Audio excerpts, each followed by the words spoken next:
គ្រូនិងសួស្តីមិត្តភ័ក្តិទាំងអស់គ្នានេះខ្ញុំឈ្មោះកែស្រីមនិចជានិស្សិតបញ្ញាបត្រឆ្នាំទី4ចំនួនទី9ដែលសប្តាហ៍កំពុងតែសិក្សាជំនាញផ្នែកសវនកម្មនិងពន្ធដារនៅវិទ្យាស្ថានហិរញ្ញវត្ថុនិងគណនេយ្យដែលហៅកាត់ថា IFA ហើយពួកយើងមកពីក្រុមទី6នឹងធ្វើការបកស្រាយយ៉ាងលម្អិតពីប្រធានបទដែលស្ដីពី Bond Report of RMA Cambodia PLC ដែលហៅកាត់ថា RMAC 25A ហើយ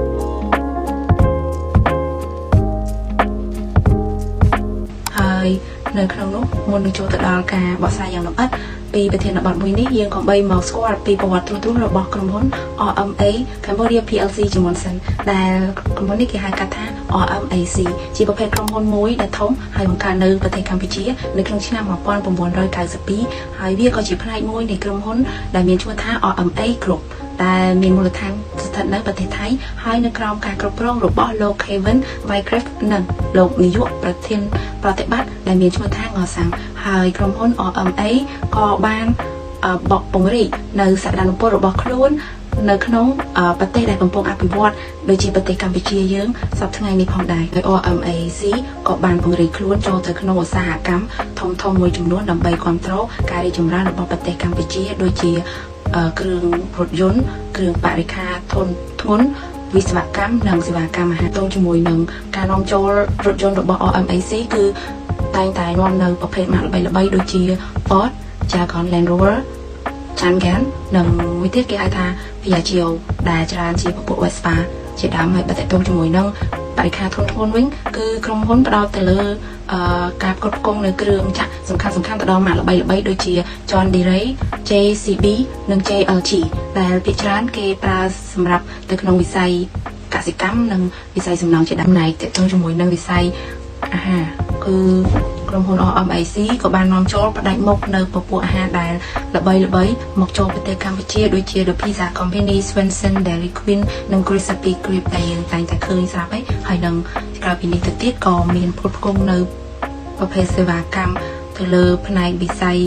វិស្វកម្មនិងឧស្សាហកម្មផងដែរគោលបំណងដើម្បីគ្រប់គ្រងការរីកចម្រើននៅក្នុងស្រុករបស់យើងជាក់ស្ដែងនៅក្នុងឆ្នាំ2022គឺក្រុមហ៊ុន RMAC ក៏បានបើកដំឡើងនៅរោងចក្រសម្រាប់ដំឡើងពពុះក្រុងរថយន្ត Ford ដែលមានទីតាំងស្ថិតនៅក្នុងស្រុកក្រគរនៃខេត្តពោធិ៍សាត់ផងដែរហើយទាំងអស់នេះក៏បានជួយគ្រប់គ្រងទៅដល់ផលិតផលនៅក្នុងស្រុកកម្ពុជាយើងនេះបានច្រើនមែនទែនមួយវិញទៀតសោតដើម្បីគ្រប់គ្រងនៅកំណើនរបស់ខ្លួនគឺ RMAC ក៏បានបើកចេញនៅស្នាប័នសាជីវកម្មរយៈពេល5ឆ្នាំនៅក្នុងឆ្នាំ2020ដែលមានតម្លៃ80,000 លានរៀលដែលគឺជាលុយដុល្លារប្រហែលជា20 លានដុល្លារអាមេរិកហើយមានអត្រាការប្រាក់ 5.5% វិបត្តិបំណុលនេះត្រូវបានធានាដោយ CGIF ដែលជាផ្នែកមួយដ៏សំខាន់នៃធនាគារអភិវឌ្ឍន៍អាស៊ីហើយក៏ជាផ្នែកមួយដែលសាងទំនុកចិត្តទៅដល់សហគមន៍វិនិយោគមកលើប្រទេសកម្ពុជានេះផងដែរđây là khổ là tôi mà phải làm thì các bạn khi tôi đang làm có thể là đi mua dịch phí theo đỡ hay là sang chân lý để một là dân châu đang thành phố dân tôi hàng thành phố tư nhiên là theo đó là năng ít phải sân một theo đỡ thành phố là một là dân châu đang nó như thời gian bị quan hệ hàng tháng là nó không là theo đó là sơn là những vị trí description technology theo theo đỡ hay là number of share để trong description nó tư nhiên vậy là miền là tích tiền giảm cho nói cam thì giảm cho đó là 30% là phụ 30% là phải đại nó không giảm tích như giảm rồi như đây tha treo đỡ đặc biệt không tích như giảm rồi bị tha từ bị giảm từ tham thấp như đây tha treo đỡ đầu tiên không chạm bị giảm rồi từ tham thấp rồi ở đây cho nó trong hồi nó tư con miếng chạm bị tham thấp là tới rồi còn tham thấp ở đây nó nói thì nó từ dân miền phình từ theo một miếng hay năng theo một miếng thì chia của cô bởi vì là lúc trong cái cam phía là bên ăn theo một miếng nó chỉ ăn việc này rồi ở đây thì phí từ hai bọc xe nữa để miễn phí từ đi gạo thôi dẫn hay đi đường đi gạo thôi dẫn từ sản phẩm ăn như là ban sau khi thì propon là thành ba rồi ông ta đã thành ba được khi sân thì ôi cái nào ở đây đi đường được tôi bị lên gạo rồi dẫn bên từ thì một cô là toàn thành công thì ở đây là năm bọc xe nó đi chia thì người muốn bỏ theo đó để bạn đặt cho nó không còn giống như một slide ăn khổ hơi là thành phố nó dân nhân từng lại từng phi nó lại tích như dạng rối hay là gần như 30 rồi những dân bơi nó lại tích như dạng rối luôn hay hơi tha miền xe ở đại kia đi với núi còn miền thôn núi gà cắt tiền cái đó chưa sâu cho rồi nó có cái kia đi với núi nói chuyện ăn theo một điển hình là bây giờ ăn tổn តែគាត់ជា sale ដែរហើយទៅគាត់មានគុណចំនួន999ដែលចិត្តជា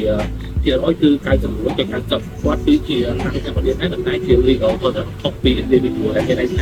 គាត់ជាក្រុមហ៊ុនដែលបានចុះពីក្នុងកម្ពុជាប៉ុន្តែជាខាងកម្ពុជាអញ្ចឹងត្រង់មកវិញចំនួនហ៊ុនដែលបានដាក់គឺចំនួន1000ដែល70%គឺ1000%ដើម្បីចូលមកថ្លៃបន្ទាប់គឺកន្លែង shareholder តាមណាគេជា shareholder director ឬក៏ senior official ដែលយើងមើលទៅឃើញថា director ហ្នឹងគឺគាត់មាន share មួយហើយទៅគិតពីចឹងគឺ0.10ដូចទៅនឹង slide ខាងលើដែលគាត់ជា individual ហើយជាខាងកម្ពុជាទៀតយកសរុបទីខ្លីវិញគឺថាស្ទើរតែ99.4%គឺហ្នឹងទៅបានតាមក្រុមហ៊ុនដែរចំណែកឯ0.1%ទៅបានតាមកាត់ទៅដោយdirector ដែលយើងមើលនៅខាងក្នុង slide ហ្នឹងទៅចឹងហើយចូលមកដល់ចំណុច 1.3 គឺ leave of board of directors ដែលខាងក្រោមនេះគឺជា information ពី director របស់យើងទាំង5នាក់ដែលមានដូចជាឈ្មោះ position appointing date expiration date ហើយនិង current expiration date អញ្ចឹងមុននឹងចូលទៅដល់ information យើងត្រូវដឹងពី position របស់គាត់សិនដែលក្នុងនោះមាន position ដូចជា chairman non-executive director executive director CEO independent director ជាដើមអញ្ចឹង chairman ហ្នឹងគឺដូចជា boss ហ្មងដល់ពេល non-executive director ហ្នឹងគាត់គឺជា director ដែរប៉ុន្តែគ្រាន់តែថាគាត់មិនមែនធ្វើការ full time រៀងរាល់ថ្ងៃគាត់គ្រាន់តែជាអ្នកផ្ដល់ idea ដើម្បីធ្វើឲ្យក្រុមហ៊ុនហ្នឹងជោគជ័យអីជាដើមដល់ពេល executive director និង CEO ហ្នឹងគាត់គឺជា full time employee នៅក្នុងក្រុមហ៊ុនហ្នឹងហ្មងដែលគាត់គ្រប់គ្រងរាល់ operation របាយការណ៍ financial ហើយនិងការសម្រេចចិត្តអីផ្សេងៗជាដើមReal independent director វិញគឺរៀបថាគាត់អត់ជាប់ពាក់ព័ន្ធជាមួយនឹងក្រុមហ៊ុននេះគាត់គ្រាន់តែផ្ដល់ជាយោបល់រៀបដូចជាដឹកដៃនាំផ្លូវក្រុមហ៊ុនហ្នឹងឲ្យទៅរកភាពជោគជ័យនិងផ្ដល់ជាប្រយោជន៍ដល់ shareholder ផ្សេងទៀតអីជាដើមចឹងទៅហ្នឹងជា independent director ចំណែកឯកន្លង3ទៀតដូចជា appointing date expiration date current expiration date ហ្នឹងគឺជាថ្ងៃដែលគាត់ចាប់ផ្ដើមចូលធ្វើការក្នុងហ្នឹងថ្ងៃគាត់ expire កុងត្រាហើយនឹងគាត់បន្តកុងត្រាបន្តទៀតទៅដូចយើងឃើញនៅខាងក្រោមនោះចាប់ពី2002មកដល់ឥឡូវ2025អីចឹងជាដើមឥឡូវយើងចូលមកដល់ slide បន្ទាប់ដែលខាងក្រោមនេះគឺសុទ្ធតែជាព័ត៌មានរបស់បុគ្គលទាំង5ហ្នឹងដូចជាក្រុមហ៊ុនដែលគាត់គ្រប់គ្រងហើយនឹងទូនាទីរបស់គាត់នៅក្នុងក្រុមហ៊ុនហ្នឹងដែលយើងទៅឃើញថាបុគ្គលដែលនៅលេខ3ឈ្មោះ Mr. Ngonsen ហ្នឹងដែលគាត់គឺជាសញ្ជាតិខ្មែរហើយទៅចំពោះ4នាក់ទៀតគឺសុទ្ធតែជាជនជាតិបរទេសចំណែក Mr. Ngonsen ហ្នឹងគាត់គ្រប់គ្រងក្រុមហ៊ុនទាំងអស់ដូចនៅក្នុង slide ដែលយើងបានឃើញដែលគាត់មានតួនាទីជា director ផងជា CEO ផងបន្ទាប់ពីនោះមកយើងមើលទៅអ្នកផ្សេងទៀតឃើញថាមុនហ្នឹងខ្ញុំបានបញ្យល់ថា non-executive director ហ្នឹងគឺគាត់អត់គ្រប់គ្រងទៅលើក្រុមហ៊ុននេះប៉ុន្តែជាក់ស្ដែងនៅក្នុង slide យើងឃើញថា Mr. Thomas គាត់បែរជាគ្រប់គ្រងក្រុមហ៊ុនចំនួន2ដល់ពេល Mr. Whitman គាត់អត់មានគ្រប់គ្រងក្រុមហ៊ុននេះទេកន្លែងនោះមានន័យថាក្រុមហ៊ុន2ហ្នឹងវាគឺមិនមែនជាក្រុមហ៊ុន OMA ប៉ុន្តែវាគឺនៅក្នុងក្រុមជាមួយនឹង OMA អញ្ចឹងហើយបានជាលោក Thomas ហ្នឹងគាត់ធ្វើជា director មួយក៏ chairman នៅក្នុងក្រុមហ៊ុន2ហ្នឹងរបៀបថាគាត់ជួយរៀបចំយុទ្ធសាស្ត្រទីផ្សារសម្រាប់ក្រុមហ៊ុនពីរនឹងដូចជាការលក់ឬមួយក៏រៀបចំ plan សម្រាប់ក្រុមហ៊ុននឹងទៅមុខថាគួរធ្វើម៉េចប៉ុន្តែវាមិនមែនជាការងារប្រចាំថ្ងៃរបស់គាត់ទេគាត់គ្រាន់តែជួយរៀបចំយុទ្ធសាស្ត្រទីផ្សារឬមួយក៏ផ្ដល់ជា idea ទៅលើក្រុមហ៊ុនពីរនឹងទៅហើយទៅវាជារឿងធម្មតាសម្រាប់ក្រុមហ៊ុន OMA ដែលជាក្រុមហ៊ុនធំវាប្រកាសជាមានក្រុមហ៊ុនតូចៗនៅជាគ្រប់ជាមួយគ្នាហើយអញ្ចឹងទៅគាត់ជា non-executive director គាត់អាចនឹងជួយមើលទៅលើក្រុមហ៊ុនតូចៗអញ្ចឹងបានដែរប៉ុន្តែគាត់អាចមើលទៅលើតែក្រុមហ៊ុនដែលតូចៗចឹងមិនមែនមានន័យថាគាត់ទៅគ្រប់គ្រងទៅលើក្រុមហ៊ុន OMA ទេចំណែកឯ position ទៀតគឺ independent director ដូចជាលោក Edward ដែលនៅលេខទី4ហ្នឹងគាត់គឺជា independent director របស់ក្រុមហ៊ុនមួយហ្នឹងដែលគាត់ហ្នឹងមិនមែនជានាយកចិត្តហើយក៏គាត់មិនមែនជានាយកសម្រាប់ក្រុមហ៊ុនហ្នឹងដែរហើយទៅគាត់ក៏មិនមែនជាម្ចាស់ភាគហ៊ុននេះដែរគាត់ធ្វើជា independent ហ្នឹងគឺគោលបំណងក្នុងការជួយរបៀបថាសម្រាប់ចិត្តសម្រាប់ក្រុមហ៊ុនជួយផ្ដល់តម្លាភាពឲ្យក្រុមហ៊ុនហ្នឹងមានភាពស្ថិតស្ថេរនិងជួយឲ្យក្រុមហ៊ុនហ្នឹងកាត់បន្ថយហានិភ័យចំនួនផ្ទៃក្នុងអីជាដើមទៅនិយាយខ្លីទៅ independent director ហ្នឹងគាត់ដូចជាក្រុមប្រឹក្សាពិបាលមួយសម្រាប់ខ្លំមើលទៅលើក្រុមហ៊ុនហ្នឹងចឹងទៅបើយើងឧទាហរណ៍ទៅនឹងជាក់ស្ដែងដូចជាពេលយើងប្រឡងមានមេប្រយោគមួយសម្រាប់ខ្លំមើលយើងកុំឲ្យយើងលួចមើលអីចឹងបើធៀបទៅ independent director ហ្នឹងគឺវាចឹងដែររបៀបថាគាត់នឹងចាំខ្លំមើលក្រុមហ៊ុនហ្នឹងឲ្យក្រុមហ៊ុនហ្នឹងធ្វើដំណើរការត្រឹមត្រូវធ្វើតែរឿងដែលមានប្រយោជន៍មកសម្រាប់ក្រុមហ៊ុននិងម្ចាស់ភាគហ៊ុនទាំងអស់ហ្នឹងទៅហើយនឹងគាត់ធានាថាការសម្រេចចិត្តមួយគឺវាពិតជាត្រឹមត្រូវនិងមានតម្លាភាពសម្រាប់ក្រុមហ៊ុនហើយទៅចំណុចរបស់ខ្ញុំចប់តែប៉ុណ្្នឹងសូមបន្តទៅដល់មិត្តរួមក្រុមរបស់ខ្ញុំបន្តទៀតអរគុណជំរាបសួរអ្នកគ្រូសួស្តីមិត្តភក្តិទាំងអស់គ្នាខ្ញុំឈ្មោះ ពីស្គុនធានថ្ងៃនេះខ្ញុំមកបង្ហាញចំណុច1.4ដែលនិយាយពី Management Team នៅ OMA Cambodia PLC Management Team នៅ OMA គឺជាក្រុមអ្នកជំនាញដែលមានបទពិសោធន៍យ៉ាងទូលំទូលាយនៅក្នុងវិស័យអាជីវកម្មចម្រុះហើយ Management Team ដើរតួយ៉ាងសំខាន់ក្នុងការត្រួតពិនិត្យវិស័យអាជីវកម្មចម្រុះរបស់ក្រុមហ៊ុន OMA ចាប់ពីវិស័យរថយន្តគ្រឿងបរិក្ខារធុនធ្ងន់រហូតដល់វិស័យម្ហូបអាហារក៏ដូចជាផ្នែកធនធានមនុស្សការអនុលោមតាមច្បាប់និងការផ្លាស់ប្ដូរផ្នែក Digital ឬក៏ផ្នែក IT Management Team នីមួយៗសុទ្ធតែជាអ្នកមានចំណេះជំនាញយ៉ាងច្បាស់លាស់ដោយធានាថា OMA នៅតែបន្តរីកចម្រើននៅក្នុងវិស័យទីផ្សាររបស់កម្ពុជាដូចនេះសូមអ្នកទាំងអស់គ្នាសូមកលេចទៅមើលសមាជិក Team សំខាន់ៗនៅ OMA Cambodia ដូចខាងក្រោមខ្ញុំសូមចាប់ផ្ដើមជាមួយនឹងលោកសាំងងនគាត់បានចូលក្រុមហ៊ុន OMA Cambodia នឹងតាំងពីឆ្នាំ1996ដែលចាប់ផ្ដើមជាអ្នកហាត់ការនិងរីកចម្រើនតាមរយៈតួនាទីជាន់ខ្ពស់ជាច្រើនក្នុងផ្នែកគណនេយ្យនិងហិរញ្ញវត្ថុហើយគាត់ត្រូវបានតែងតាំងជា CFO ក្នុងឆ្នាំ2007និងត្រូវបានតែងតាំងជា CEO នៅថ្ងៃទី23ខែមីនាឆ្នាំ2016ក្រុមការដឹកនាំរបស់គាត់ OMA Cambodia បានបង្វែរប្រតិបត្តិការរបស់ខ្លួនលើសពីវិស័យរថយន្តនិងការផលិតថាមពលទៅក្នុងវិស័យដូចជាកសិកម្មឧបករណ៍ធុនធ្ងន់អាហារនិងភេសជ្ជៈនិងបដិសណ្ឋារកិច្ចក្នុងនាមជា CEO គាត់មានទំនួលខុសត្រូវលើការបង្កើតនិងទំនាក់ទំនងបេសកកម្មចក្ខុវិស័យនិងគុណតម្លៃរបស់ក្រុមហ៊ុនបង្កើតយុទ្ធសាស្ត្រអាជីវកម្មដើម្បីធានាបាននូវកំណើនប្រកបដោយចីរភាពនិងគ្រប់គ្រងទំនាក់ទំនងរវាងភាគីពាក់ព័ន្ធឬក៏ហៅថា stakeholder ដើម្បីកំណត់ឱកាសឬទីផ្សារថ្មីៗនិងជំរុញឲ្យក្រុមហ៊ុននឹងទទួលបានភាពជោគជ័យអ្នកបន្ទាប់គឺលោកវិធីសៀគាត់ត្រូវបានតែងតាំងជា CFO នៅថ្ងៃទី1មករាឆ្នាំ2011ទំនួលខុសត្រូវចម្បងរបស់គាត់រួមមានការត្រួតពិនិត្យនិងរៀបចំផែនការហិរញ្ញវត្ថុការរៀបចំរបាយការណ៍ហិរញ្ញវត្ថុការរាយការណ៍និងការគ្រប់គ្រងទំនាក់ទំនងវិនិយោគនៅ OMA Cambodia តួនាទីរបស់គាត់គឺមានសារៈសំខាន់ក្នុងការគ្រប់គ្រងសុខភាពហិរញ្ញវត្ថុរបស់ក្រុមហ៊ុននិងយុទ្ធសាស្ត្រក្នុងការវិនិយោគទី3គឺលោកមករាសោដែលជានាយកប្រតិបត្តិផ្នែកយន្តយន្តដែលហៅកាត់ថា COO គាត់តែងតាំងជា COO នៅថ្ងៃទី1ខែមិថុនាឆ្នាំ2019លោកបានដឹកនាំផ្នែកយន្តយន្តគ្រប់គ្រងប្រតិបត្តិការនិងបណ្ដាញអ្នកចែកចាយលោកក៏មានតួនាទីជាប្រធានគណៈកម្មាធិការយន្តយន្តដែលហៅថា Eurocham ដែលបានលើកឡើងពីការចូលរួមយ៉ាងសកម្មរបស់គាត់ក្នុងការអភិវឌ្ឍឧស្សាហកម្មរថយន្តរបស់កម្ពុជា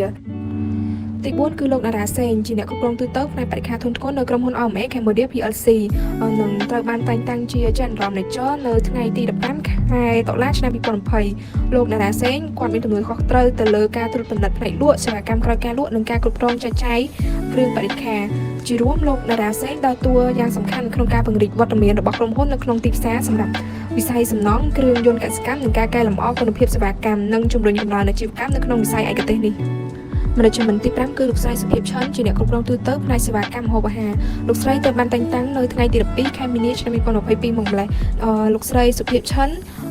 ជាអ្នកគ្រប់គ្រងប្រតិបត្តិការសក្តិមុខដំណើរការម៉ាកយីហោនិងការពង្រីកទីផ្សារសម្រាប់ផ្នែកសេវាកម្មម្ហូបអាហាររបស់ OMA Cambodia ដែលរួមមានយីហោល្បីៗដូចជា The Pizza Company, Dairy Queen និង Krispy Kremeទី6គឺលោករតនាជា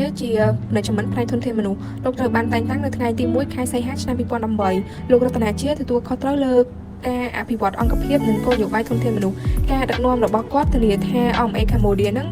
ទាក់ទាញនិងរក្សាអ្នកដែលមានជំនាញក្នុងការគ្រប់គ្រងអង្គភាពអាជីវកម្មចម្រុះរបស់ក្រុមហ៊ុនទី7គឺលោកស្រីលីណាពេជ្រជានាយកផ្នែកច្បាប់និងអនុលោមភាពត្រូវបានតែងតាំងនៅថ្ងៃទី1ខែវិច្ឆិកាឆ្នាំ2020លោកស្រីមានតួនាទីជាអ្នកត្រួតពិនិត្យអភិបាលកិច្ចសាជីវកម្មការគ្រប់គ្រងហានិភ័យផ្នែកច្បាប់និងការអនុលោមតាមបទបញ្ញត្តិដោយធានាថា OMA Cambodia ប្រកាន់ខ្ជាប់នូវស្តង់ដារច្បាប់និងរក្សាការអនុវត្តអាជីវកម្មប្រកបដោយក្រមសីលធម៌Management Team ចុងក្រោយគឺលោកសំណាងកែវដែលជានាយកផ្នែក IT និង Digital Transformation ត្រូវបានតែងតាំងនៅថ្ងៃទី1ខែកក្កដាឆ្នាំ2021លោកសំណាងកែវដឹកនាំផ្នែកហេដ្ឋារចនាសម្ព័ន្ធ IT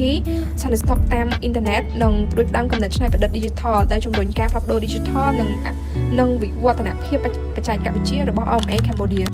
សូមចូលទៅដល់ចំណុច1.5ដែលនិយាយអំពី Organizational Chart ខាងក្រោមនេះគឺជារចនាសម្ព័ន្ធអង្គភាពរបស់ក្រុមហ៊ុន OMA Cambodia PLC តារាងនេះបង្ហាញពីរបៀបដែលក្រុមហ៊ុនត្រូវបានរៀបចំឡើងដោយបង្ហាញពីលំហូរនៃសិទ្ធិអំណាចនិងទំនាក់ទំនងរវាងនាយកដ្ឋាននិងទូនាទីដឹកនាំដែលផ្ដោតលើមនុស្សនិងទូនាទីដែលពាក់ព័ន្ធយើងសូមចាប់ផ្ដើមជាមួយនឹងកម្រិតកម្ពស់គេគឺភាគហ៊ុនដឹកឬក៏ shareholder ដែលជាម្ចាស់ក្រុមហ៊ុនដែល shareholder មានសិទ្ធិអំណាចបោះឆ្នោតជ្រើសរើស board of director មានសិទ្ធិអនុម័តលើបញ្ហាសំខាន់ៗមានសិទ្ធិចូលរួមប្រជុំនិងសិទ្ធិផ្សេងៗទៀតអ្នកដែលមានសិទ្ធិអំណាចបន្ទាប់ពី shareholder គឺក្រុមប្រឹក្សាពិបាលដែលហៅថា board of director ដែលជាអ្នកធ្វើការត្រួតពិនិត្យជាយុទ្ធសាស្ត្រនិងអភិបាលកិច្ចជាបុគ្គលដែលមានបទពិសោធន៍ជួយណែនាំទិសដៅទូទៅរបស់ក្រុមហ៊ុននិងធ្វើការសម្រេចចិត្តខ្ពស់ដើម្បីគ្រប់គ្រង board of director នឹងគឺមានពីរ department សំខាន់ៗ គឺ Audit and Risk Committee ដែលនៅក្រោម Audit and Risk Committee ហ្នឹងមាន Internal Audit Department Internal Audit Department ហ្នឹងគឺជាសកម្មកម្មផ្ទៃក្នុងដែលអនុវត្តដោយ OMA មានន័យថាក្នុង Department ហ្នឹងធ្វើការដោយឯករាជ្យដើម្បីធានាបាននូវអនុលោមភាពនិងការគ្រប់គ្រងហានិភ័យហិរញ្ញវត្ថុនិងការគ្រប់គ្រងទៅលើ Operation របស់ក្រុមហ៊ុននិង Department មួយទៀតគឺ Nomination និង Remuneration គឺជាក្រុមពិសេសមួយនៅក្នុងក្រុមប្រឹក្សាភិបាលនៃក្រុមហ៊ុន OMA Cambodia PLC ការងារចម្បងរបស់ Department ហ្នឹងគឺដើម្បីជ្រើសរើសអ្នកដឹកនាំដែលមានជំនាញមានបទពិសោធន៍និងគុណតម្លៃត្រឹមត្រូវដើម្បីដឹកនាំក្រុមហ៊ុនដែលមានការប្រកួតប្រជែងនិងធានាថាការសម្រេចចិត្តទាំងអស់ហ្នឹងត្រូវបានធ្វើឡើងប្រកបដោយតម្លាភាពនិងក្រមសីលធម៌ដើម្បីការពារផលប្រយោជន៍ទាំងក្រុមហ៊ុននិងម្ចាស់ភាគហ៊ុនផងដែរហើយនៅក្រោម Board of Director ហ្នឹងគឺជា Chief Executive Officer ដែលហៅកាត់ថា CEO ដែលជាអ្នកដឹកនាំកម្ពុជារបស់ក្រុមហ៊ុនហើយ CEO មានទំនួលខុសត្រូវចំពោះការដឹកនាំចាំថ្ងៃនិងភាពជោគជ័យរបស់អង្គភាពទាំងមូលហើយយើងដឹងថាក្រុមហ៊ុន OMA Cambodia គាត់មានសកម្មភាពជាកម្មច្រើនហើយដើម្បីរាយការណ៍សកម្មភាពជាកម្មនឹងទៅកាន់ CEO គឺគេបានបង្កើត Department នៃគ្រប់គ្រងនិងយុទ្ធសាស្ត្រសំខាន់ៗជាច្រើនដែលដឹកនាំផ្នែកអាជីវកម្មផ្សេងៗគ្នានិងមុខងារគ្រប់គ្រងផ្សេងៗពីគ្នាទៅតាមសកម្មភាពអាជីវកម្មដែលពួកគាត់បានគ្រប់គ្រងដូចនេះតាមរយៈ flow chart ហ្នឹងយើងឃើញថានៅក្រោម Chief Executive Officer ហ្នឹងគឺយើងឃើញមាន Department 10នៅក្រោមហ្នឹងហើយនៅក្រោម Department នីមួយៗហ្នឹងគឺគេមានបែងចែក Department ទូចៗទៅតាមហ្នឹងអ្នកទាំងអស់គ្នាអាចមើលតាម flow chart ហ្នឹងបានឥឡូវខ្ញុំសូមធ្វើការបកស្រាយតាក់ទងទៅនឹង Financial Information របស់ក្រុមហ៊ុន OMA Cambodia ខុសពីបបផ្សាយសញ្ញាប័ណ្ណសាជីវកម្ម OMAC 25A នៅក្នុងឆ្នាំ2022រហូតដល់ឆ្នាំ2024ដែលការបកស្រាយនេះយើងសូមបង្ហាញជាលើដុល្លារបើយើងគ្រាន់តែកលេចទៅមើលតួលេខសង្ខេបយើងឃើញថា total asset កើនដល់268អង្គក្នុងឆ្នាំ2023ហើយធ្លាក់ចុះមកវិញត្រឹមតែ219អង្គក្នុងឆ្នាំ2024ការថយចុះនោះអាចមកពីកត្តាជាច្រើនក៏ដូចជាមានការ deposit of asset ឬក៏ operation business down ដើម្បីស្រាយចម្ងល់នោះយើងក៏លេចទៅមើលឧបសម្ព័ន្ធអីទាំងអស់គ្នាយ៉ាងវិញទេក៏ដោយសារតែនៅក្នុងឆ្នាំ2024នឹង total 9 current asset នឹងកើនឡើងបើយើងក៏លេចមកមើល current asset វិញយើងអាចឃើញថាការថយចុះនោះគឺដោយសារតែ cash and bank balance និង ending inventory ក្នុងឆ្នាំ2024នោះមានការថយចុះខ្លាំងដែលបង្ហាញថា inventory នឹងថយចុះដោយសារតែមានការ control stock ឲ្យវាសមាមាត្រទៅនឹងការលក់ដូច្នេះការ decrease របស់ total asset ក្នុងឆ្នាំ2024នោះវាជាលទ្ធផលនៃការថយចុះរបស់ប្រតិបត្តិការអាជីវកម្មយ៉ាងវិញទេក៏ដោយសារតែនៅក្នុងឆ្នាំ2024នឹង total 9 current asset នឹងកើនឡើងបើយើងក៏លេចមកមើល current asset វិញយើងអាចឃើញថាការថយចុះនោះគឺដោយសារតែ cash and bank balance និង ending inventory ក្នុងឆ្នាំ2024នោះមានការថយចុះខ្លាំងដែលបង្ហាញថា inventory នឹងថយចុះដោយសារតែមានការ control stock ឲ្យវាសមាមាត្រទៅនឹងការលក់ដូច្នេះការ decrease របស់ total asset ក្នុងឆ្នាំ2024នោះវាជាលទ្ធផលនៃការថយចុះរបស់ប្រតិបត្តិការអាជីវកម្មសម្រាប់ total liability វិញកើនឡើងដល់144អង្គក្នុងឆ្នាំ2023ហើយធ្លាក់មកខ្លាំងត្រឹមតែ84អង្គក្នុងឆ្នាំ2024ហើយយើងក៏សង្កេតឃើញថា current liability ជារាល់ឆ្នាំហ្នឹងគឺមានការធ្លាក់ចុះផងដែរអញ្ចឹងហើយការថយចុះរបស់ total liability ហ្នឹងគឺដោយសារតែក្រុមហ៊ុនមាន short term repayment from supplier ប៉ុន្តែទោះជាយ៉ាងណាក៏ក្រុមហ៊ុននៅតែមានលទ្ធភាពក្នុងការសងបំណុលដែរទោះបីជាប្រាក់ចំណេញរបស់ OMA Cambodia មានការធ្លាក់ចុះក៏ពិតមែនប៉ុន្តែសម្រាប់ equity របស់ក្រុមហ៊ុន OMA Cambodia មានការកើនឡើងជារៀងរាល់ឆ្នាំហើយគាត់ក៏នៅតែរក្សាប្រាក់ចំណូលរបស់គាត់បើទោះបីជាប្រាក់ចំណេញនោះមានការធ្លាក់ចុះក៏ដោយ2.2 Summary of Statement of Profit or Loss យើងឃើញថាប្រាក់ចំណូលរបស់ OMA បានធ្លាក់ចុះ 25.6% ពីឆ្នាំ2022ដល់ឆ្នាំ2024ព្រោះតែមានតម្រូវការថយចុះនៅក្នុងវិស័យរថយន្តក៏ដូចជាគ្រឿងបរិក្ខារធនធ្ងន់ជាដើមការធ្លាក់ចុះនោះគឺឆ្លុះបញ្ចាំងពីកម្រិតជីវភាពរបស់អ្នកប្រើប្រាស់ដែលកាន់តែមានការតឹងរ៉ឹងជាងមុនក្នុងការចំណាយក្រោយមានវិបត្តិ COVID ដែលទាំងអស់ហ្នឹងគឺវាប៉ះពាល់ដល់បរិមាណលក់ទូទាំងអាជីវកម្មរបស់ OMA សម្រាប់ cost of sale វិញយើងឃើញថាការចំណាយទៅលើ cost of sale ហ្នឹងថយចុះសមាមាត្រទៅនឹង sales revenue វិញប៉ុន្តែវានៅតែអត់អាចរក្សាប្រាក់ចំណេញឲ្យវាកើនឡើងទៅដែរដោយសារតែ cost of sale ហ្នឹងវាខ្ពស់ខ្លាំងពេកដែលមានចន្លោះពី 0.81% ទៅ 0.85% នៃ sale operating expense របស់ក្រុមហ៊ុននៅក្នុងឆ្នាំ2023កើនឡើងខ្លាំងខុសពីធម្មតាទាំងដែលប្រាក់ចំណេញនៅក្នុងឆ្នាំ2023ទៅជាងឆ្នាំ2022ចឹងហើយនៅក្នុងឆ្នាំ2024 Management Team បានរឹតបន្តឹងបន្ថែមទៅលើការគ្រប់គ្រងការចំណាយភ្លាមៗបន្ទាប់ពីការកើនឡើងនៅក្នុងឆ្នាំ2023នោះដូចដែលយើងបានដឹងថានៅក្នុងឆ្នាំ2020ក្រុមហ៊ុន OMA បានបោះផ្សាយបនប៉ុន្តែហេតុអី Net Profit របស់ OMA នៅចន្លោះឆ្នាំ2022ដល់ឆ្នាំ2024ប្រាក់ចំណេញមានការធ្លាក់ចុះរហូតដល់ 72% មូលហេតុដោយសារតែគាត់ប្រើប្រាស់ប្រាក់ដែលទទួលបានពីបនហ្នឹងទៅបង្កើន Capital Expenditure ដូចជានៅក្នុងឆ្នាំ2022ក្រុមហ៊ុន OMA Cambodia នឹងទៅតែបានសម្ពោធរោងចក្រដំឡើងរថយន្តនៅក្នុងខេត្តពោធិ៍សាត់ដើម្បីបង្កើនផលិតភាពក្នុងការផលិតក្នុងស្រុកចឹងហើយ Capital Expenditure ទាំងអស់ហ្នឹងដែលគាត់បានយកប្រាក់ទៅវិនិយោគនឹងផ្ដល់ផលត្រឡប់មកក្រុមហ៊ុនវិញនៅឆ្នាំក្រោយបន្តទៀតចឹងហើយយើងអាចសន្និដ្ឋានបានថា Net Profit របស់ក្រុមហ៊ុន OMA នៅក្នុងឆ្នាំបន្តទៀតនឹងមានការកើនឡើងជាលំដាប់ គ្រូនឹងសួស្តីអ្នកនរគ្នានេះខ្ញុំឈ្មោះឡៃជីណៃសូមមកបកស្រាយនៅចំណុចបន្តទាក់ទងនឹងចំណុចទី3 summary born information ចូលមកដល់ចំណុចទី3 summary born information ឥឡូវយើងធ្វើការកលែងបំណុលព័ត៌មានលម្អិតសំខាន់ៗរបស់មូលបត្របំណុល OMAC ដែលចេញដោយ OMA Cambodia PLC មូលបត្របំណុលសច្ចាកម្មនេះមានលេខកូដស្តង់ដារ KX 2121A44 ជាមួយនឹងលេខកូដខ្លី B00021A4 និងនិមិត្តសញ្ញា OMAC 25A ដោយមូលបត្របំណុលនីមួយៗមានតម្លៃ 10,000 រៀលហើយទំហំនៃការបបផ្សាយសរុបមានចំនួន 80,000 លានរៀលដែលប្រហែលនឹង$20 លានអាមេរិកដោយបនមួយនេះបានផ្ដល់ជូននូវអត្រាប័ណ្ណ 5.5% ក្នុងមួយឆ្នាំជាមួយនឹងការទូទាត់ការប្រាក់ប្រចាំឆ្នាំដោយចេញផ្សាយនៅថ្ងៃទី 9 ខែមេសា ឆ្នាំ 2020 ដោយគិតកំណត់រយៈពេលប្រើប្រាស់ចំនួន 5 ឆ្នាំចឹងរហូតដល់ថ្ងៃទី 9 ខែមេសា ឆ្នាំ 2025 សំខាន់ជាងនេះទៅទៀតបនមួយនេះត្រូវបានធានាដោយ VGS which provide additional credit assurance to investor while the credit rating agency is not specified for the bond type it was cooperated ចំណែកឯអ្នកធានាទិញមូលបត្រសម្រាប់ការចេញផ្សាយនោះគឺ SBI Royal Security PLC ចឹងតើអីគេជា VGS ហើយថាហេតុអីបានវាសំខាន់សម្រាប់ bond មួយនេះSo VGS stand for the Credit Guarantee and Investment Facility ដែលបង្កើតឡើងដោយ Asian Development Bank ឬក៏គេស្គាល់ថា ADB ជាមួយនឹង Asian Free Government ដែលរួមបញ្ចូលជាមួយនឹងប្រទេសជប៉ុន ចិន និងកូរ៉េខាងត្បូងជាមួយនឹងគោលបំណងតែមួយគឺដើម្បីជួយឲ្យក្រុមហ៊ុនផ្សេងៗនៅអាស៊ីបង្កើតនៅមូលនិធិដោយការចេញនៅមូលបត្របំណុលជាមួយនឹងរូបិយប័ណ្ណក្នុងស្រុករបស់ខ្លួនបើយើងនិយាយឲ្យសាមញ្ញទៅ VGS ហ្នឹងគាត់ដើរតួនាទីជាអ្នកធានានោះមានន័យថាបើសិនបើអ្នកដែលគាត់ត្រូវចេញមូលបត្របំណុលក្នុងករណីថា OMA Cambodia គាត់ខកខានក្នុងការធ្វើការទូទាត់ការប្រាក់ឬក៏ប្រាក់ដើមហ្នឹងអញ្ចឹង VGS គាត់នឹងធ្វើការបង់ប្រាក់ទៅឲ្យអ្នកវិនិយោគជំនួសពួកគេអញ្ចឹងវាដូចជាការបន្ថែមនៅបន្ទប់ការពារនឹងធ្វើឲ្យអ្នកវិនិយោគហ្នឹងគាត់មានការស្ងប់ចិត្តដោយធានាបានថាបើសិនជាពួកគេមានការខកខានក្នុងការទូទាត់ការប្រាក់ឬក៏ប្រាក់ដើមហ្នឹងក៏ខាង underwriter ហ្នឹងគាត់ជាអ្នកបង់ជំនួសឲ្យដែរឥឡូវយើងដឹងហើយថាអីគេទៅជា VGS ឥឡូវយើងក៏លេខមកមើល some few key or characteristics ដែលធ្វើឲ្យ VGS ហ្នឹងគាត់ខ្លាចជាអ្នកធានាដែលអាចទុកចិត្តបានសម្រាប់អ្នកវិនិយោគទី1ហ្នឹងវាត្រូវបានបង្កើតឡើងដើម្បីជួយអភិវឌ្ឍទីផ្សារមូលបត្របំណុលនៅក្នុងស្រុកនិងធ្វើឲ្យការផ្ដល់ហិរញ្ញប្បទានកាន់តែមានភាពងាយស្រួលនៅអាស៊ីទី2វាផ្ដល់ជាពិសេសមកទៅលើ local currency bond ដែលវាជួយកាត់បន្ថយហានិភ័យនៃការប្រែប្រួលរូបិយប័ណ្ណទី3វាត្រូវបានគេទទួលស្គាល់យ៉ាងមុតមាត់ពីម្ចាស់ភាគហ៊ុននៅក្នុងតំបន់ maintain a reputation សម្រាប់ស្ថិរភាពហិរញ្ញវត្ថុនិងគ្រប់គ្រងហានិភ័យប្រកបដោយទំនួលខុសត្រូវខ្ពស់ Finally, VGS support long-term growth by encouraging sustainable, reliable financing for the company across the region. So, in summary, VGS doesn't just back a bond, it builds confidence in the entire investment process.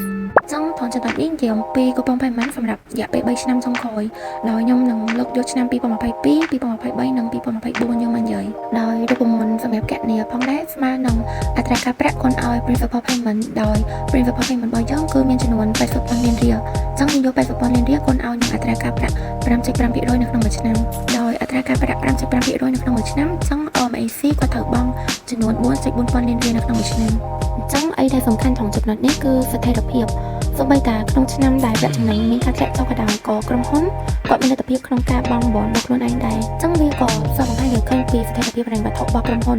ហើយក៏សំខាន់ជាងនេះទៅទៀតវាបង្ហាញពីសមត្ថភាពរបស់ OMA Cambodia ក្នុងការគ្រប់គ្រងលំហូរសាច់ប្រាក់ប្រកបដោយទំនួលខុសត្រូវនិងផ្ដល់នូវទំនុកចិត្តទៅដល់អ្នកវិនិយោគនៃការត្រឡប់មកវិញដែលធ្វើឲ្យពួកគេនឹងអាចជឿជាក់ទុកចិត្តលើពួកគេបានបន្ទាប់ពីបានពិនិត្យមើលប្រតិបត្តិការនិងហិរញ្ញវត្ថុរបស់ក្រុមហ៊ុន OMA Cambodia PLC និងលក្ខខណ្ឌជាក់លាក់នៃមូលបត្របំណុល OMA C25A ដូចនេះខ្ញុំនឹងធ្វើការសន្និដ្ឋានជូនអ្នកដែលគាត់កាន់បានបំណុលនាពេលបច្ចុប្បន្ននិងនាពេលអនាគតទី1មូលបត្របំណុលបានបង្ហាញពីកំណត់ត្រាស្ថិរភាពដោយធ្វើការបង់បានប្រចាំឆ្នាំ 5.5% សរុបប្រហែល $1.1 លានសហរដ្ឋអាមេរិកក្នុងមួយឆ្នាំចាប់ពីឆ្នាំ 2022 ដល់ឆ្នាំ 2024 នេះវាឆ្លុះបញ្ចាំងពី strong financial discipline ទី2មូលបត្របំណុលនេះត្រូវបានធានាដោយក្រុមហ៊ុន CGS ក្រុមធនាគារ Asian Development Bank នេះក៏វាកាត់បន្ថយនៅ credit risk និងបន្ថែមសន្ទុះការពារមានកម្រិតទៀតដល់ស្ថាប័នចំណុចទី3វិញទោះបីជាប្រាក់ចំណេញធ្លាក់ចុះក៏ដោយក៏ភាគហ៊ុនរបស់ OMA Cambodia កើនឡើងជាលំដាប់ចាប់ពី$106 លានទៅ$129 លាននេះបង្ហាញពីតារាងតុល្យការនិងប្រាក់ចំណូលដែលរក្សាទុក ទោះបីជាយ៉ាងណាក៏ដោយក៏មាននៅហានិភ័យមួយចំនួនដែលយើងត្រូវមើលផងដែរដូចជា net profit បានធ្វើការធ្លាក់ចុះយ៉ាងខ្លាំងដោយធ្វើការធ្លាក់ 72% ក្នុងរយៈពេល3ឆ្នាំចំណែកឯ revenue វិញមានការធ្លាក់ចុះប្រហែល 25% ដែលវាបង្ហាញថាវាអាចមកពី signal market ឬក៏ operational pressure ទោះបីជាយ៉ាងណាក្រុមហ៊ុននៅមានចំហទីផ្សាររឹងមាំរបស់ខ្លួន